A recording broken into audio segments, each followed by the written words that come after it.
Okay, hi everyone. Sorry for the delays. What we're going to do briefly with the time we have remained for break is to discuss how to manage a panel and in a panel. So I'll do the first segment discussing for wings mostly, how to be a good wing and participate in a panel efficiently, and Claudia will do the second part discussing chairs and panel management. So first up, wings. What are the crucial goals that you want to put to yourself? The first one would be efficiency and sticking to time. Now, this sounds like an easy task, and 15 minutes sounds like a lot, until we do the quick math that say 2 minutes go for going over notes, 2 minutes go for doing speaks. Out of the remaining 11 minutes, a minute or so will go for disconnects and other issues, and then half the time would probably be used by the chair to manage the discussion and answer wing. You're left with, at best, about 2 minutes per wing, depending a bit from panel to panel, size of the panel, etc. Efficiency is therefore crucial. How can we be efficient as wings while still being good in participating and showing that we have what to say? Few key guidelines. The first is use a lot of meta claims about what you think is important to discuss, rather than preemptively explain in detail things. For example, if the chair asks you, what do you think OG proved in the debate?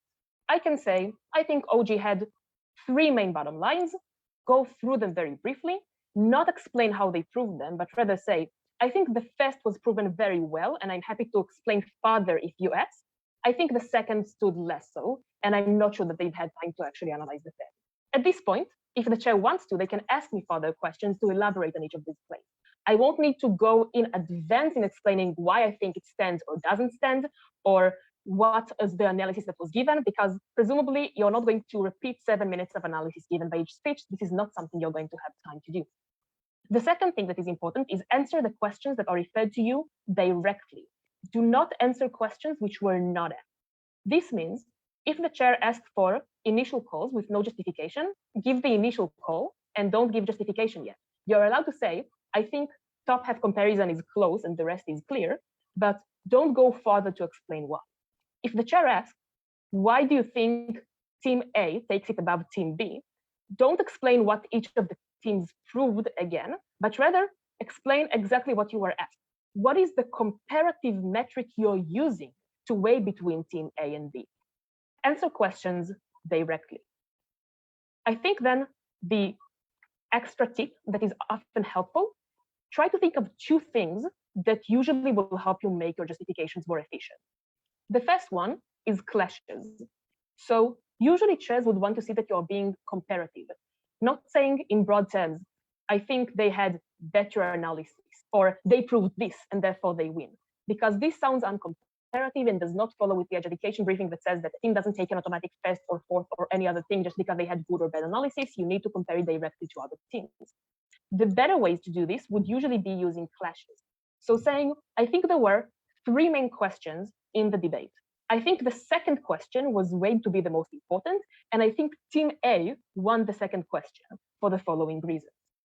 This will help you both show that you're comparative as well as actually be efficient in doing so and covering the main things and not covering things which were less primary to the debate. A second helpful advice, which I think is also good in another question which I often get asked, and that is, how do we balance off between this weird expectation from wings that on the one hand, we need to be easy to manage and not be too like interventionist and speak above the chair, but on the other hand, we also need to not be too lenient. Like we need to show that we are on the one hand not stubborn, but on the other hand not just willing to accept the chair's verdict just because they are the chair. We need to show that we do have a backbone for our call. How do we balance this up without being stubborn? And I think a good tool that I've learned from this, the credit probably goes to Omer Nevo, or at least he's the first I heard using this, is phrase a criteria for what it requires to have your call flipped. In the previous example that I've given, if I think the second clash is the most important and I think team A won it, it's very simple to do. I would say, if you show to me either that the second clash was not the most important one, but rather another clash which team B has won, or alternatively, if you show to me that team B won team A on the second clash, I will flip my call. This does several helpful things for me and makes the chairs like you a bit more.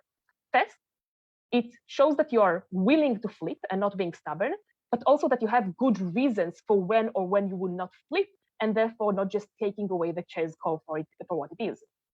Secondly, it also helps make the discussion, again, more efficient. It means that you waste less time on discussing things which are in agreement. It is possible, for example, that everyone agrees Team B won the first clash, but this is not the reason why you think that they are losing, because you think this is the not important one. If you direct the discussion at where is your disagreement, what you think is the crux of disagreement, you make it much of an easier life for the chair to be able to direct the limited time they have towards the areas of disagreement, and therefore have a much more efficient discussion. These would be the main things I would say regarding efficiency. Then, second thing I will say is regarding memory and recollection from the debate.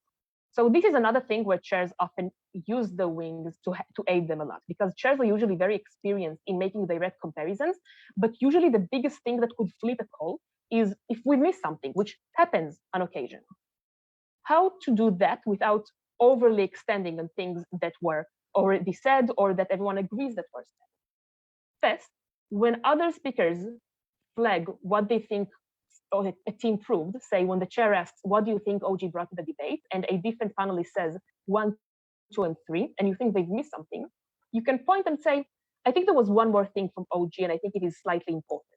And then the chair might let you talk and add this. If you don't think it's important, don't bring it up. It's not really that crucial to use the time that you have for that. Secondly, be able to answer questions about direct comparisons using concrete details from the debate. So a response that we usually get from wings that doesn't help us get very far is when wings say, I just think CG had the better analysis and therefore they win over OG, like the vertical extension case. Problem is, what is a better analysis? What does it mean that they proved it better? A much better explanation that could help the chair get online with you is be concrete on what you think are the specific new mechanisms that they've added, as well as explain why you think that they are important, what kind of link they fill in, how they engage better the opposition, etc. And lastly, and then I'll move the stage ahead for Claudia, I think it is important to also prioritize where and in which areas memory and recollection of details tend to be more important. Throughout most of the debate, you don't need to write direct quotes of what people say. There are, however, areas which end up tending to be more important in close call, and therefore memory of specific details in them can be important. There are many of those. I think 3 main ones which I identified, where you usually want to get as concrete data as possible written on your notes and as proximate to direct quotes so you can help the chair with it, are A, in the model, because the model usually shapes the entirety of the debate, and therefore definitions given are going to be crucial for a lot of comparisons. Secondly, in POIs, because this is what people tend to miss the most. Don't hear a lot of POIs, not used to crediting them a lot. And POIs are also the crucial point of engagement on diagonals. So what is said in them is important. Also note that because they are short and limited to 15 seconds, speakers preemptively word their POIs in a way that makes them more efficient.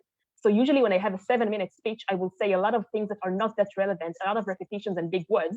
But when I give a POI, I work with my partner in advance to word it very concretely. So I want the judge to hear what I said there. So this is another area where I think direct quotes and as close to what was said is important.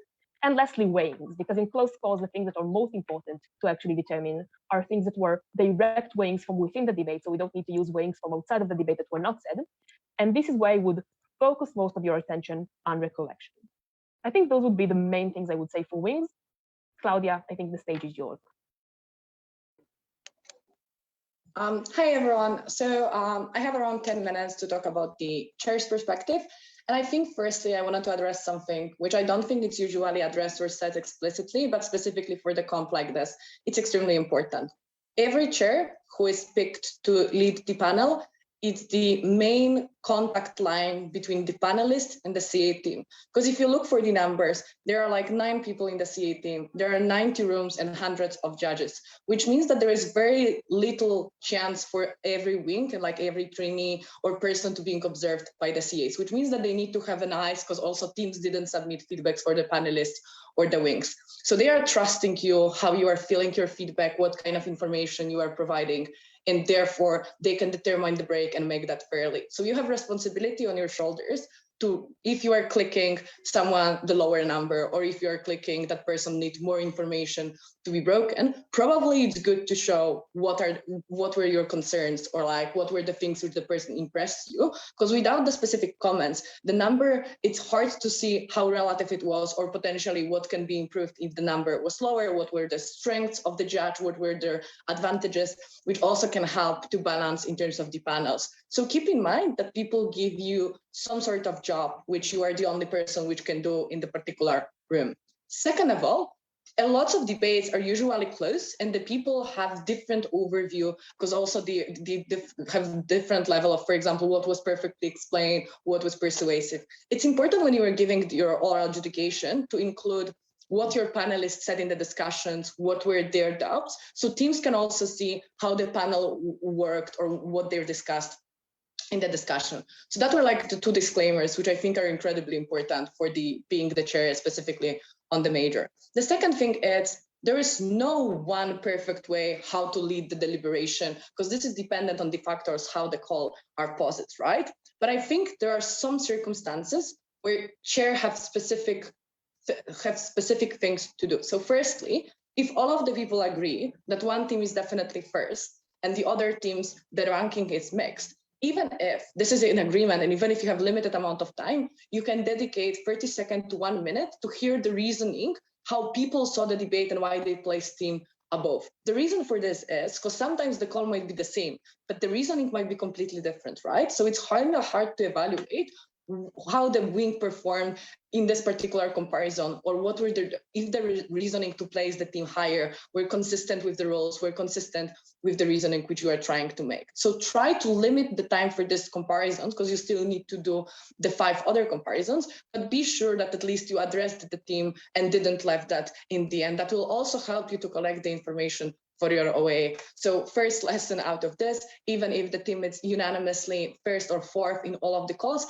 give them at least a bit of the attention in your deliberation and listen what people have and what are the reasoning. The second thing is, if there are completely different calls and you don't know how to start your deliberation, possibly starting from opening government, closing opposition, long diagonal, it's not necessarily the good idea, right? Because people who had closing opposition, beating opening opposition probably had reasons that maybe the extension was significant, maybe the responses were good. So presumably, if you have complete mess in the initial rankings, the top half comparison, so the clearest comparison in the debate where you can evaluate both teams and you don't need to look for the specific materials, it's good in that situations to ask, what do you think was delivered constructive from this team to establish if the differences in the calls, it's maybe people misunderstood the argument, maybe people didn't hear some sort of preemption, maybe they didn't credit particular rebuttal for some sort of reasons. So just to tackle what might be the point of disagreements, and possibly it's better to start doing that firstly, the top half clash,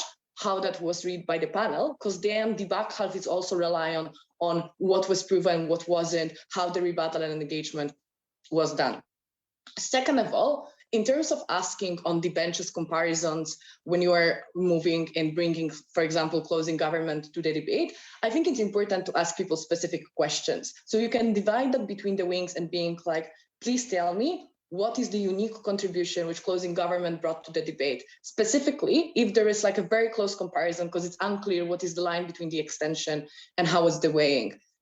Second of all, sometimes, because there is like a recency and closing government coming to the debate and like some sort of perception of the arguments, people think that if you have an extension, then because you are speaking later and probably have more rebuttal, you might go over your opening. But having an extension, sometimes it's not enough to beat the team who spoke before. So there probably need to be implicit or explicit weighings. So the second question which you can ask to the other wing is, what do you think was explicit weighing done by the teams? If there was no explicit weighing, what was the implicit weighing which the teams were using? And thirdly, even if there was like no implicit, no explicit weighing, how you weigh this argument and why you believe that this team should take over the other. The third part, which is like when you are comparing the diagonals, lots of opening teams sometimes have the constructive which preemptive the other rebuttal or the constructive from the other side. So again, it's important when you are doing the comparison and people are saying, I believe closing government beat opening opposition because they rebutted all of their points. it's important to ask to which extent the rebuttal was successful. Do you think that everything was taken down? How do you think would you read this case after? Which is also something necessarily important. So about the comparisons, I think the conclusion of what I said is you need to be strategic how you are asking the questions that you would want to receive the response, concrete, what you need to do with the deliberation. Another thing, and this is something backing to the technical things, when you have 3 panelists, you need to divide the labor so they can speak a similar amount of time. Because if you are not doing this, they feel like they are dismissed and they didn't have a chance to prove themselves. They didn't have a chance to deserve good feedback. And of course, they will be asking you later how I performed in the panel, or they will give you lower feedback because they will feel that that was somehow unjust. So try to ask firstly the people who probably, if they have correct call, if they have the same call as you, ask them for the most obvious comparisons, and then later focus on people who you want to listen to that stream of thoughts which created that the placing of the positions were a little bit different. And finally, please ask panelists to time themselves, because then they can't be angry if you will stop to them, right? Because you can't make monologues because you have limited amount of time, which Hadar already told you. So presumably, if you ask people, please time yourself around a minute of summary. If I will have follow-up question, I will ask you, and don't be afraid to interrupt at some point. Because if you allow one person talk for 4 minutes, and then you need to respond to this, and then they want to follow up, you are basically losing 8 minutes for one particular overview, which might not necessarily be the most important or the most contentious in the debate or bringing the new information. I think that's the things which chairs can implement immediately that doesn't require necessarily lots of training. And these are useful tips which hopefully will help you at this world, and hopefully will make the panel deliberations more pleasant and everyone will be more satisfied. So that will be all from me. Using the time that we have, we would like to ask you to follow the training channel where you can find the plan for the next dates. We will be starting with the demo debates since tomorrow, so it will be definitely exciting. We have excellent speakers, so stay with us, and good luck for the round 2 and the rest of the competition.